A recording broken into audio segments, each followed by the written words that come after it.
Ladies and gentlemen, welcome back to another episode of the Take Your Shot podcast. Of course, as always, I'm your wonderful host, Joshua Gitman. And on this beautiful Friday, we've got the Knicks, we've got the Pacers. Game 6 going down in Indiana at Gainbridge Fieldhouse. Knicks win, they're going to the conference finals. Pacers win, we've got a Game 7. And speaking of Game 7s, did you see what Minnesota did last night to Denver to force Game 7 in that series? Absolute domination. We'll break that down in a second. And the other West series, Oklahoma City losing a crucial Game 5 at home to the Dallas Mavericks as the Mavericks look to close this series out at home on Saturday. Then going back to the East, the team that we know will be in the Eastern Conference Finals, the Boston Celtics defeated the Cleveland Cavaliers at home to finish that series off in 5. And we're going to break down that series along with what's next for the Cleveland Cavaliers. We've got a lot to get into today. So without further ado, without any other hesitations, let's get right into it. And let's start with the game last night where the Minnesota Timberwolves absolutely obliterated the Denver Nuggets 115-70, a 45-point win indeed. What an incredible performance by Minnesota. They get the win, tie this series at 3-3, and force a Game 7. First of all, before we answer the question on the screen, what a response by the Minnesota Timberwolves. After losing 3 games straight, after going up 2-0, we thought Minnesota might be dead in the water. We thought this series could have been over yesterday and Denver could have moved on. But Minnesota showed fight. They showed that this team is not losing 4 times straight. This is a team that you don't want to mess with. And now they put themselves in a position now where it's one game. Even though Denver may be the better team, even though Denver may be more talented, it is one game, Game 7 in Denver. Anything can happen. Anybody can have a good game. Anybody can have a bad game. That is the beauty of what a Game 7 is. And we are going to get that in this incredible back and forth series. 2 games by Minnesota, 3 games by Denver. Minnesota comes back. What will happen next? Who knows? But that Game 7 is going to be great. Now with this Game 6, breaking it down a little bit. Minnesota, of course, won this game by dominant fashion. And their defense was incredible, right? Their defense was amazing. They, after going down by 9 points, 9-0 to start the game, Minnesota, if I'm not mistaken, held Denver to a stretch of 53 points in a span of 36 minutes of game time, which is something that we have not seen in a very long time. And it was a better defensive performance than the one in Game 2 that Minnesota put up, because clearly you can see Game 2, Minnesota allowed 80 points. This one, they only allowed 70 points by the Denver Nuggets. But when I was watching the game, when I saw Denver play, I was looking at it and I'm like, Denver's missing wide open shots. Denver is actually getting the looks that they want in this game. Denver was having the opportunities to score the basketball. They were getting wide open threes. They were getting wide open layups, and they just didn't convert. The shots just didn't hit. Minnesota hit some shots, hit some timely shots. It wasn't like Minnesota had great offense, but they had enough to where they could blow the doors out of Denver because, as I said, you got to give credit to Minnesota's defense, but there was looks in this game that Denver had where they could have made this game interesting. Down 15, had a couple of wide open threes, missed those. We look at the box score here. Jamal Murray, 4 of 18. Michael Porter Jr., 3 of 9. You've got Nikola Jokic, 9 of 19. Justin Holiday, 0 of 5. Reggie Jackson, 0 of 6. The Denver Nuggets shot a whopping 30% from the field, which is way below average. Quite frankly, one of the lowest averages I've seen in the postseason so far, if not the lowest in the postseason. They shot an abysmal 19.4% from the three-point line, 7 of 36 from there. It was just a horrific shooting performance from Denver, and it's something that, quite frankly, I haven't seen from this Denver Nuggets team. In Game 2, it was different than this game. Some people were trying to compare this Game 6 to Game 2 of what happened, and it's not the same. Game 2 was a Minnesota defensive historic performance by the Timberwolves. It was that incredible. I never saw anything like that in my life. That defense right there, probably the best performance in years. This, on the other hand, even though it looks like Minnesota played great defense, it was all Denver. This was all on Denver. And Denver just didn't hit the shots. And now we're going to what is a Game 7 situation where if Denver does this again, their season may be over. their season could end on Sunday, because that's how bad Denver looked in this game. Could that happen again? Who knows? I expect Denver to respond, but this is definitely a concern going down the stretch here. And when you look at it, Jamal Murray's been great in the postseason. We know that Jamal Murray has been incredible this postseason. He was incredible last postseason. That's why they won the title. That is why the Denver Nuggets were the 2023 NBA champions and the defending NBA champions right now.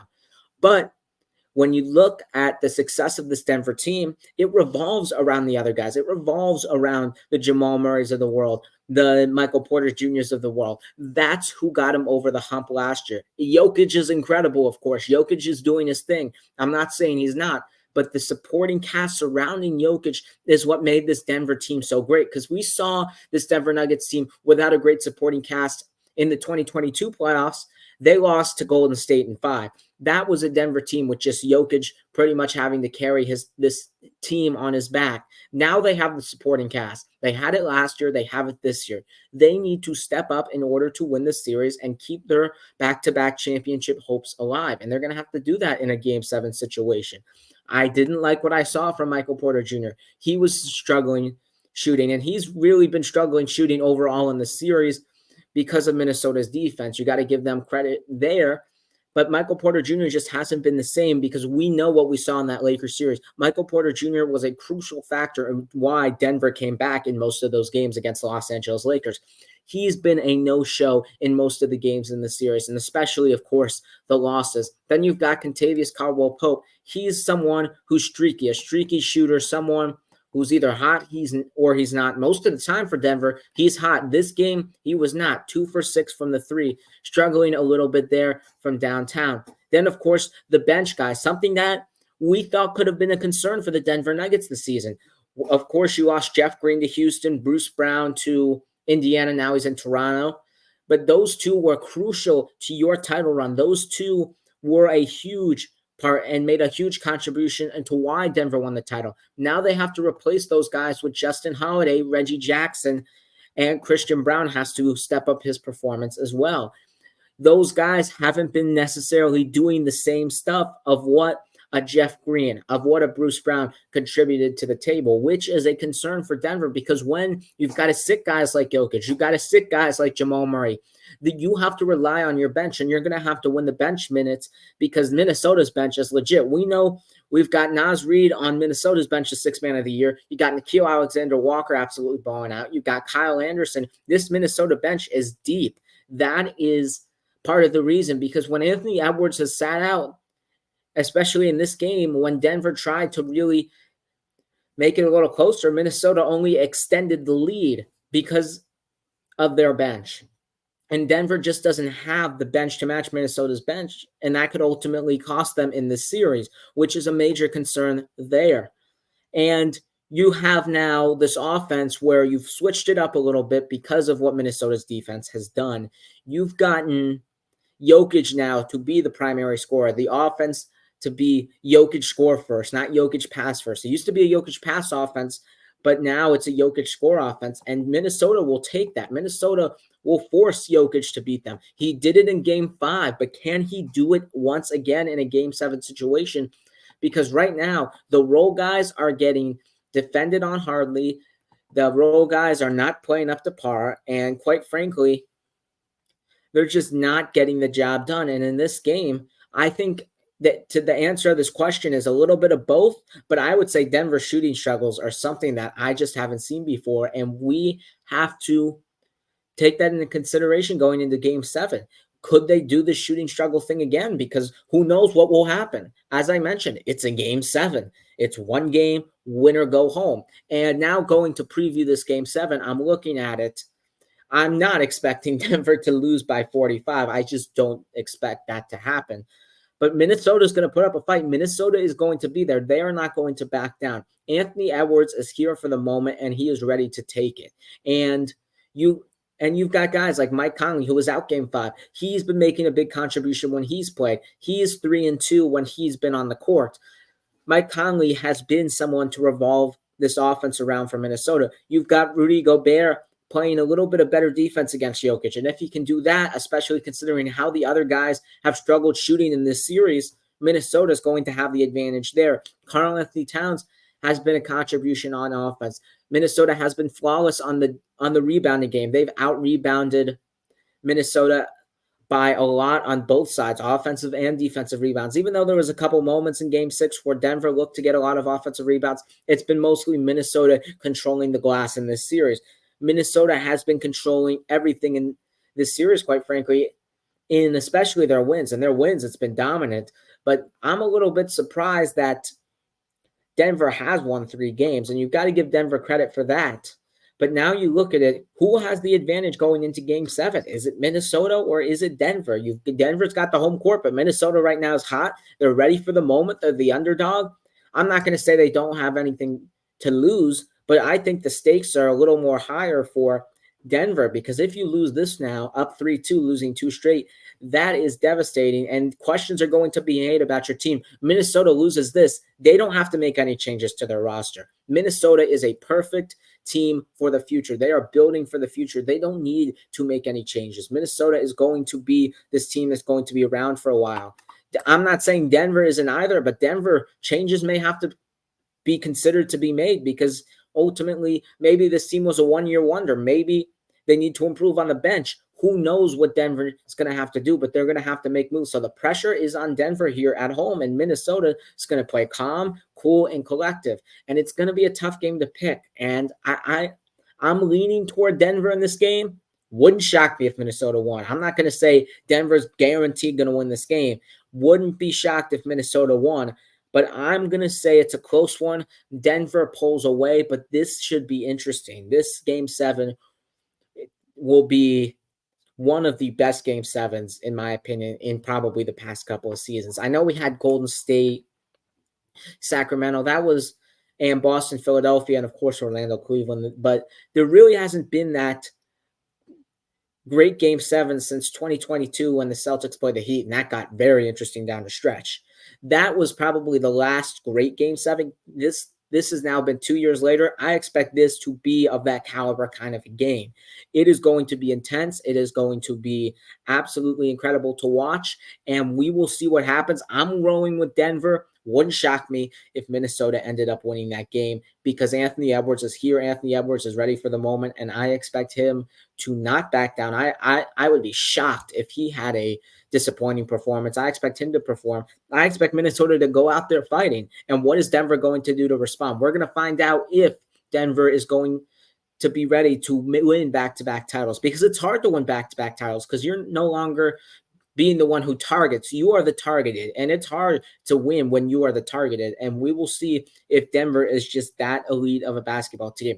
One thing before we move on, though, personally, in my opinion, I think the winner of this game, I said it because I don't trust Boston, the winner of this game wins the finals. I said it right there. Winner of this game wins the finals. I love Dallas. I think Dallas is a great team. You don't count out Dallas, but I would pick either Minnesota or Denver in a series against Dallas. I think they have the better personnel, better players, better on both sides of the ball.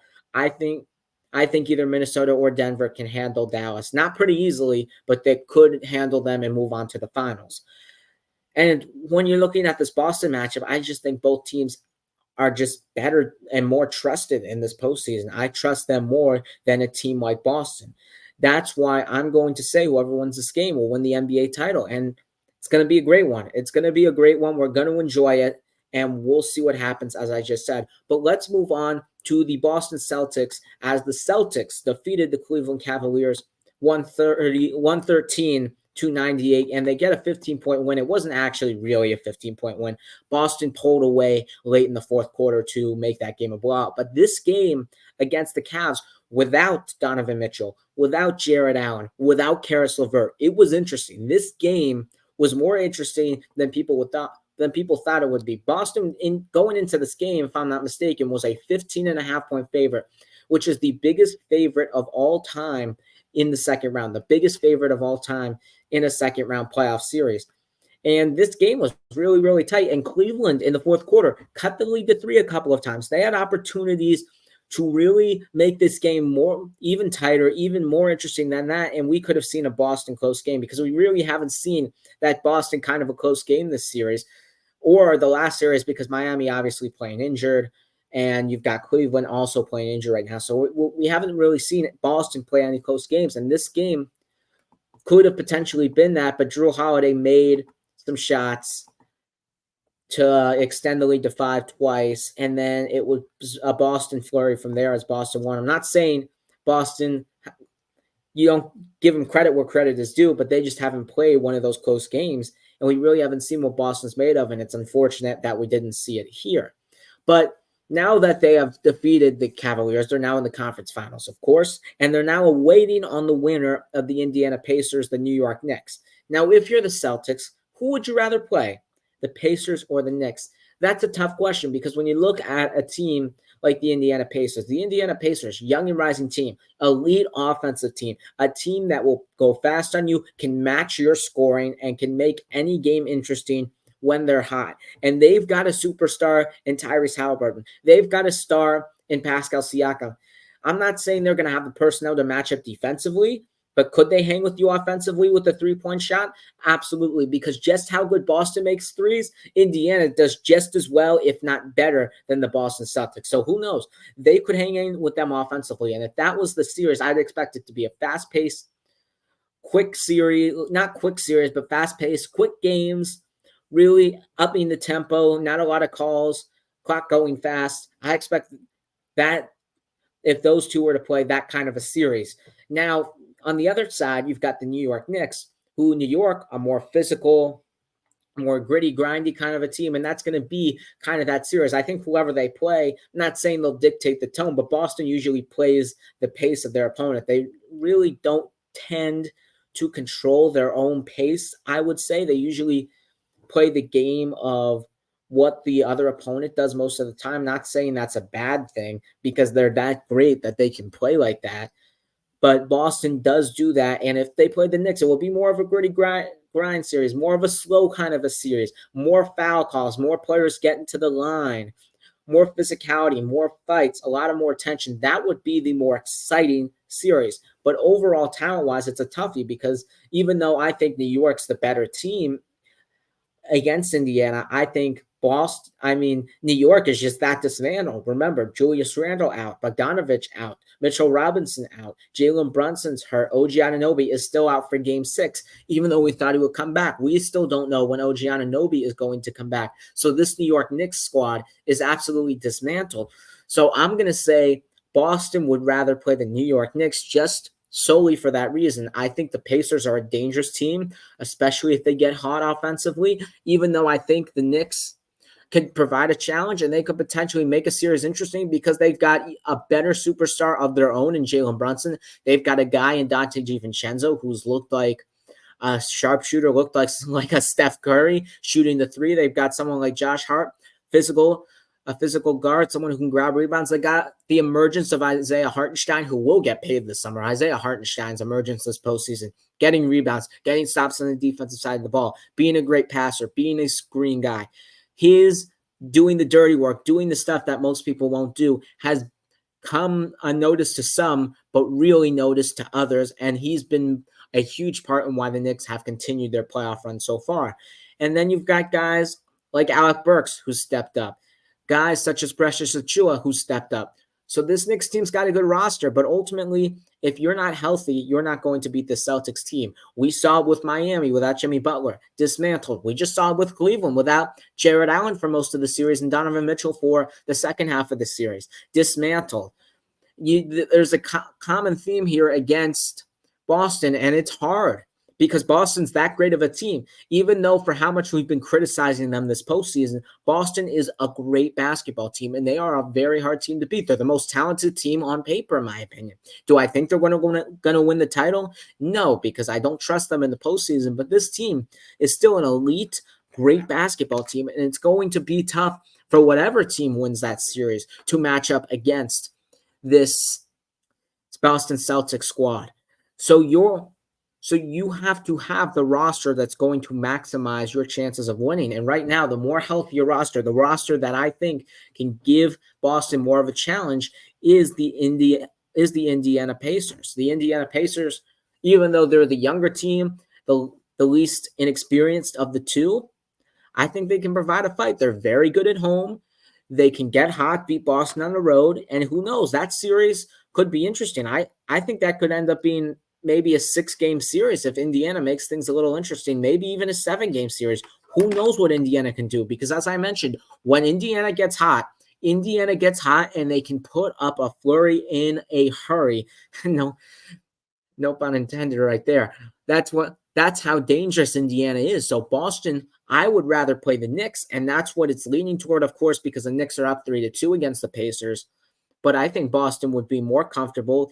It would just be a little too much for the Knicks, and I think the Knicks are ultimately ready to run out of gas because you've got Tom Thibodeau playing guys like Josh Hart, playing guys like Jalen Brunson over 42 minutes a game. And eventually you're going to run out of gas. You're going to run out of steam. So I think Boston in that situation would rather play that kind of a team that's going to be running out of gas, not healthy. Even though they may be more talented, they're still just a little bit not going to be as prepared as Indiana to face this Boston Celtics team. Now let's move on to the team that lost the series ultimately, the Cleveland Cavaliers, who will have a very interesting offseason ahead as we got breaking news that Shams Charania reported, he's a great reporter, he reported that the Cleveland Cavaliers are going to make interesting decisions this offseason. The Cleveland Cavaliers are going to be a team that is definitely going to consider their options with the coach, with some of their guys like Jared Allen because of the emergence of Evan Mobley, like even Darius Garland if Donovan Mitchell decides to say. So now we say this in this interesting lights out segment with the Cavaliers, they're going to have a very interesting offseason ahead. Now, looking at their team, unrestricted free agents, they've got Damian Jones and Tristan Thompson. Maybe Tristan Thompson comes back there. Restricted, Isaac Okoro. Cleveland's going to look to match that. Isaiah Mobley, Amani Bates, and Pete Nance. They have the number 20 pick, and now this is where the most important part comes in. Cleveland can extend Donovan Mitchell, Evan Mobley, and Dean Wade. All of those guys are eligible for extensions this offseason. So things are going to be interesting, and they're going to be interesting fast for this Cleveland Cavaliers squad. Now, ultimately, Cleveland, it's a tough one to break down, a tough one to depict, because when you look at this roster, are they really close to a title? Are they really close to winning the Eastern Conference? I don't personally think so. I don't think they're that close, and I think they would need another guy. But at the same point, Donovan Mitchell has got 1 year left on his contract. He will be an unrestricted free agent next season and the 2025 offseason. So should you trade him and not lose him for nothing, or are you going to keep him and hope to extend him this offseason? Because if they extend him, then these Donovan Mitchell talks are over. Donovan Mitchell is staying with the Cavs. If they do not extend him, things will get very interesting very fast for this Cavaliers team. And as I mentioned, they do extend him. Things can also get interesting for Cleveland because now you look at a guy like Darius Garland, someone who's really probably leveled down since his All-Star season in 2022 because of the acquisition of Donovan Mitchell, because we saw Darius Garland in 2022. He almost led this Cavs team to the playoffs. He was 2 minutes away from leading the Cavs to the playoffs. That's how good he was. And now he's taken a step back. He's not really fitting with this team that well because Donovan Mitchell is the primary ball handler. Garland's got to stay off a little bit to the side. It's just not really fitting him anymore. So if Mitchell extends, does Darius Garland move? Does Darius Garland go to a different team? Does Cleveland reload with the assets? What will they get in a potential Darius Garland trade? Who knows? But that could be put up to the table. And then you've also got this Jared Allen, Evan Mobley conflict where this big man lineup isn't really working out that well. This two big man lineup hasn't really been maximized, hasn't really worked out the way that Cleveland thought it would work out. And now you've got a situation where Evan Mobley probably had the best stretch of his career going into the postseason and now the postseason. So if you're Cleveland, do you trade Jared Allen?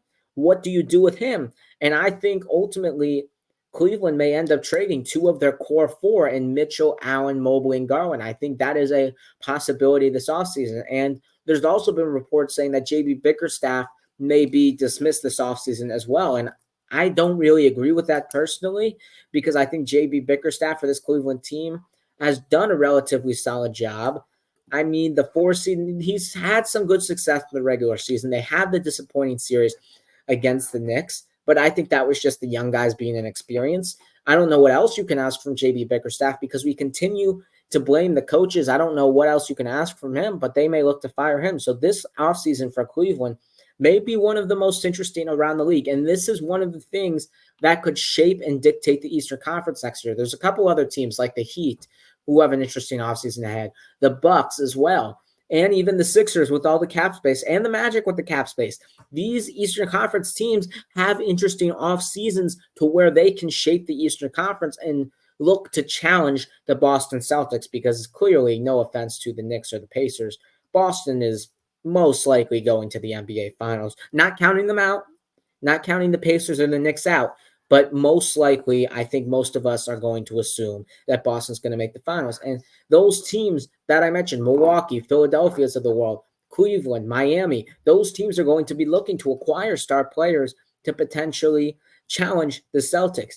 Now, it could go the other way for Cleveland, as I mentioned. They could end up trading Donovan Mitchell, and this whole thing could be starting from scratch for Cleveland, and with younger kind of guys getting more draft capital, because maybe Cleveland will consider that. If they really do think Donovan Mitchell will leave, Cleveland may have to consider that, because remember, they traded their draft capital. They traded it to Utah for Donovan Mitchell in the first place. So now you've got no draft capital, so you have to considering trying to make up some of that draft capital from a different team for Donovan Mitchell. That is definitely a consideration, because you don't want to give up all that draft capital, all the assets you gave up. You gave up Lauri Markkanen, who ended up turning into an all-star. You gave up Colin Sexton. You gave up first-round picks, a lot of them, to get a guy like Donovan Mitchell. You don't want to lose him for nothing. So Cleveland's going to have to make that decision, and it may not be in the offseason. It may be at the trade deadline, but Donovan Mitchell, even though he may want to stay, he may want to build with this Cavaliers team, Cleveland may have to make that decision ultimately for him to leave. So this is going to be an interesting offseason for Cleveland. They could be just like other teams. They could make the first move in this offseason and really set the tone for what this offseason could be. And now we've got another star on the portal in Donovan Mitchell, because these Donovan Mitchell rumors, they're very heavily intact here. A lot of people think that Donovan Mitchell will get traded this offseason. A lot of people have said Donovan Mitchell, after Game 3, when he was ruled out, played his last game with the Cleveland Cavaliers. And maybe some teams that can get Donovan Mitchell, will get more into this in an offseason video, but you got to look at teams like a Lakers, like a Brooklyn Nets, like a Miami Heat, maybe even in Orlando Magic. Some teams that can give you draft capital and give you young guys to build for the future, because that may not be a bad idea for Cleveland, because right now it's not the time to go all in, because you look at this Boston team, you look at the state of your team, you're still a relatively young team, so it's okay to reload if you're Cleveland. And going all in is not going to be potentially the move, because I just don't see, even if they get another piece, I just don't see any scenario where they could hang in with the Boston Celtics or even the Milwaukee Bucks when they get healthy, for quite frankly. I just think Cleveland's just not a move away. If they were a move away, maybe you could say they could go all in, but I still don't think Cleveland's a move away. They got to fix some of their stuff with the roster. They've got the guard problem. They've got the big man problem. It's going to be a wild offseason for the Cleveland Cavaliers. But let's move on and let's go back to our playoff series, as we'll talk about the Dallas Mavericks now, as they are now one game away from making the conference finals. They defeat the Oklahoma City Thunder 104-92 in what was a crucial Game 5, series tied 2-2. Winner will have to win 1 out of 2, and loser will be 1 game out from getting eliminated. And the Mavericks, once again, for the second time in 3 games, have won in Oklahoma City. And in this game, particularly, PJ Washington, the guy who's been great for Dallas all series, the guy who's really carried Dallas throughout this postseason, of course, along with Luka and Kyrie, but he's really been showing himself on the offensive side of the ball. PJ Washington didn't have a great game. PJ Washington had his worst game of the postseason. And now, all of a sudden, what are you going to do? Because I said this last episode, I'm like, PJ Washington's not going to have a great game every game. So what are you going to do if you're Luka Doncic and Kyrie? What are you going to do to step up to the plate? And Luka Doncic and Kyrie Irving, especially Luka Doncic, stepped up to the plate. 31 points, 12 of 22 shooting, 5 of 11 from the three, and 41 minutes of action. He was a plus 13 in this contest, giving Dallas what was a crucial win. And for a little bit, it looked like this could be a defensive kind of stagnant kind of a matchup. But Dallas really took control on the offensive side. Dallas really took control, and it was under the helm of a guy like Luka Doncic. And something that I didn't mention last episode, and I forgot to mention it, but Luka, part of his problem is he's really been complaining to officials. He's had this problem most of his career. He really has a problem in not controlling his temper, really trying to stay away from the officials, because it feels like every time he misses a shot, every time something happens, Luka Doncic is going to the officials and he's complaining. He's not worried about actually playing the game, actually trying to win the game. And he did that in game 4. He did that in game 4 particularly a lot. And in this game 5, for some reason, he didn't do it. He ignored the refs. He stayed focused no matter what happened, even if it may have been a bad call on going against Luka. He kept his composure. He stayed focused. He knew the goal. And that was a huge part into why Luka Doncic had this great performance and why the Dallas Mavericks won this crucial game 5. And when you look at this team, the only way to beat a team like Denver, to beat a team like Minnesota, you are going to have Luka 100% locked in. Because in the game 4, in the other games this postseason, Luka Doncic was not 100% locked in.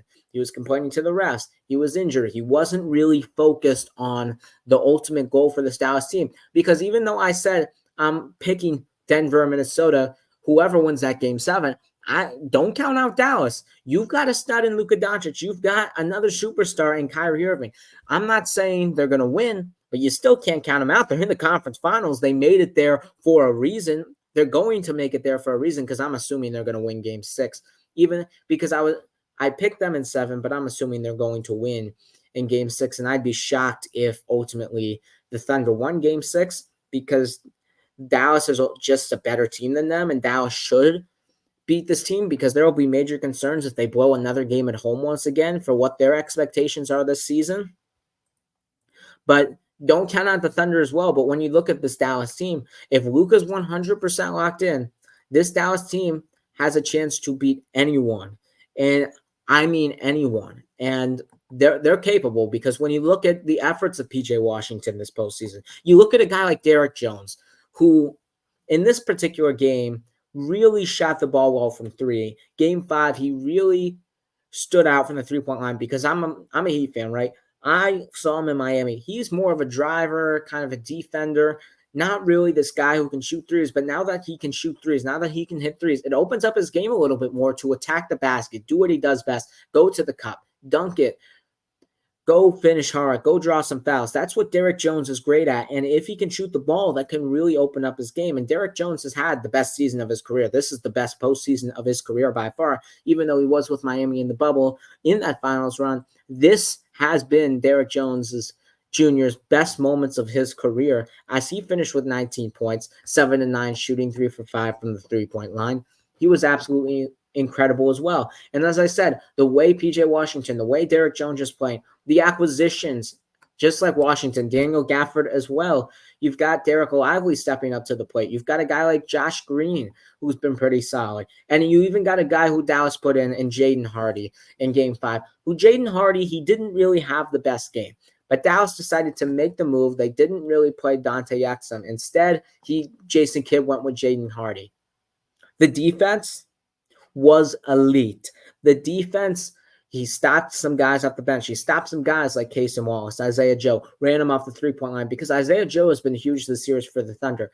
So in most of the games that the Thunder have won, it's been because of a guy like Isaiah Joe, who's been really shooting the ball well. And now Dallas found this guy in Jaden Hardy who's really stopped Isaiah Joe's shooting efforts. And overall, Dallas has really, all of their role guys really stepped up, and especially on the defensive side of the ball. Once again, holding Oklahoma City under 100 points. So really good job by Dallas.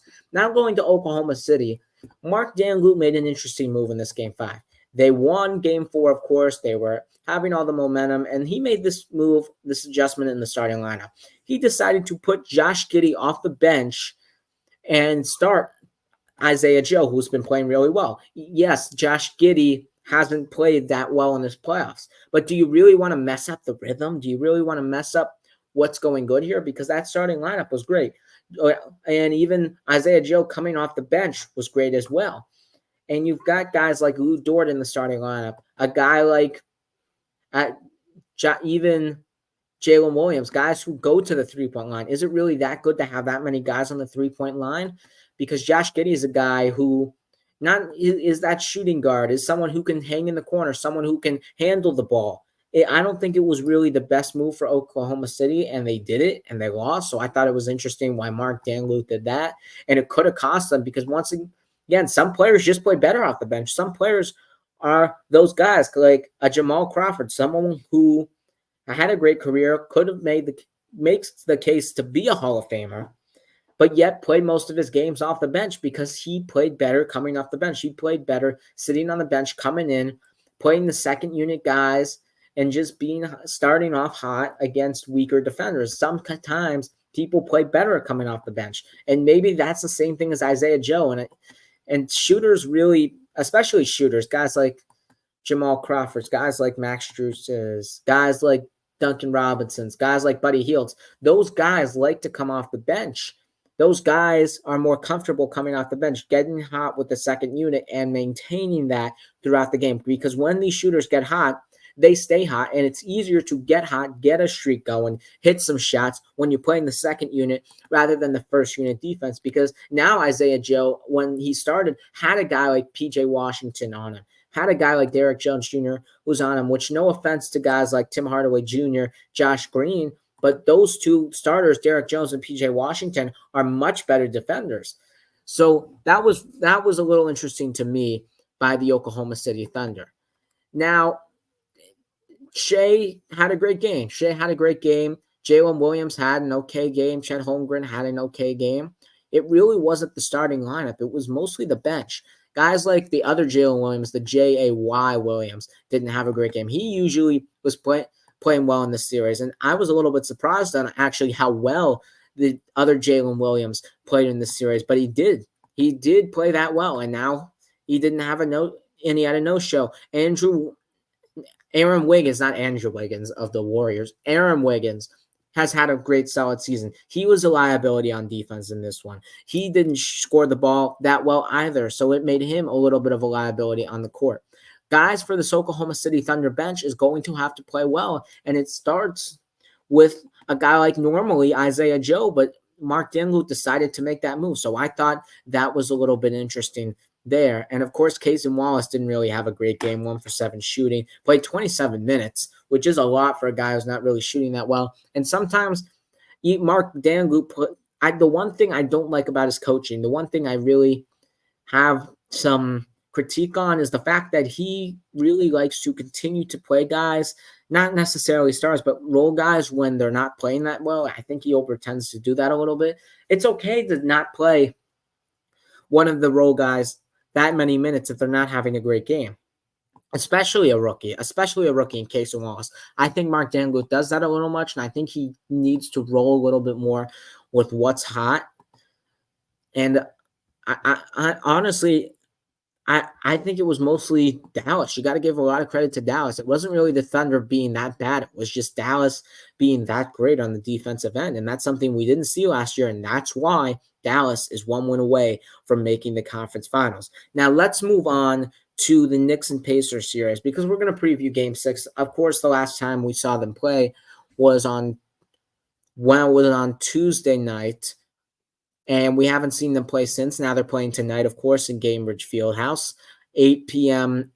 Is it 8 or 8:30? I'm not 100% sure on that one, but it's definitely one of those 2 times. I think that's the tip-off.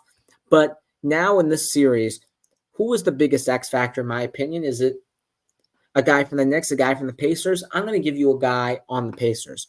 TJ McConnell. TJ McConnell, I brought this up last episode. TJ McConnell is a great defender, someone who is hard-nosed defender, someone who will pick you up 94 feet, someone who will get in your skin, someone who will intimidate you, someone who will use all their fouls, someone who can really cause you problems when you're playing offense against him, and someone who on the offensive side can score as well, someone who gets to the basket, very good driver, very quick dribble, very quick off the dribble as well, and just an intimidating guy to play against. And he's someone who's really been an important part to Indiana's success this season, and Rick Carlisle really hasn't played him that much this postseason. Now, adjustment time. What are you going to do to stop Jalen Brunson? Jalen Brunson had 44 points last game. What are you going to do? Are you going to continue to put Andrew Nembhard on him, or are you going to make the adjustment and actually play TJ McConnell, which you said you would have done, but you didn't ultimately do it? Now you have the opportunity to do that, win at home, go to game 7, because when McConnell was on Brunson this series, he struggled. I saw it. I watched the whole series. I'm not an idiot. Jalen Brunson was struggling against TJ McConnell, and TJ McConnell's that great of a defender. And Rick Carlisle doesn't use him. Oh, Tyrese Halliburton may be playing. He's a point guard, so I can't play this point guard. No, they can play fine together. They can work together. Make it work, Rick Carlisle. Make it work. Because if not, you know what, may be going home tonight. Right now, right here tonight. I expect Indiana to win, of course, because they are at home. They haven't lost at home, and this is a great back-and-forth series, and this should be a 7-game series, and that's what I think is going to be ultimately. But Rick Carlisle needs to make his adjustments. Rick Carlisle needs to be better. And just because he won a title with Dallas, you've got to give him some criticism here, because I don't think Indiana's played that bad. And I think if TJ McConnell can go on the court, make an impact at home, get the crowd hyped, get Jalen Brunson to be a little bit struggling early, get him a little bit tired, Indiana will win the game. That plain, that simple. That is the key. You have to stop Jalen Brunson. That's it. It's that simple. It's that simple, because quite frankly, the Knicks team, they have no one else, and it's not their fault. Maybe DiVincenzo gets hot, but other than that, nobody else. And it's because of injuries. Bogdanovich injured. I'm not even going to go down the list again, because I've probably said it so many times. This Knicks team is not healthy, and all you have to do is stop Jalen Brunson. Can the Pacers do that? I know someone can, and that guy is TJ McConnell, and if he comes, makes that impact, the Pacers will win the basketball game. He is the biggest X factor in this game and in the rest of the series, if this were to end up to be in a game 7, assuming the Pacers take care of business at home tonight.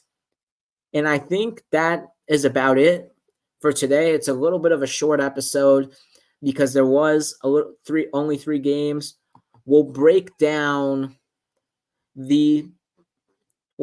some of these games at Game 7's on Monday. We'll break down all of it on Monday. It's going to be very exciting to see who comes out in these Game 7s, who could win in these potential Game 7s, and even preview a Game 7. On Monday, if the Oklahoma City Thunder were to win in Dallas, that Game 7 will be on Monday. If the Knicks lose today to the Pacers, that Game 7, if I'm not mistaken, will also be on Sunday. So this is the last we're going to see of that series as I am talking to you. So that's it. It's a quick episode. Thank you so much for watching the Take a Shot podcast. Remember, follow me on Instagram. You know the account at take_you_shot_podcast_. That's at take_you_shot_podcast_. And tell me how you would have taken your shots on these takes. That's all my shots for the day. Thank you so much. Remember, enjoy these games. There's not a lot of them left. We've got the conference finals, and that will do it. We're going to have extensive previews of the conference finals Monday. We're going to have a bunch of lights out segments. We are going to have a bunch of recaps. It's going to be a huge episode Monday. Enjoy the weekend. Enjoy this beautiful playoff basketball, because we've got 2 potential Game 7s that will be great. Classic series, classic finishes. Who knows what can happen in a game 7? We've seen buzzer beaters. We've seen game-winning blocks. You don't know. And that is the beauty of the NBA playoffs. One game, win or go home. We could get 2 of those, and that will be exciting to see. We know we're getting 1. It's going to be great. Enjoy your weekend. Enjoy the basketball, and we'll see you right back here on Monday. Thank you so much. Remember to leave a like and subscribe.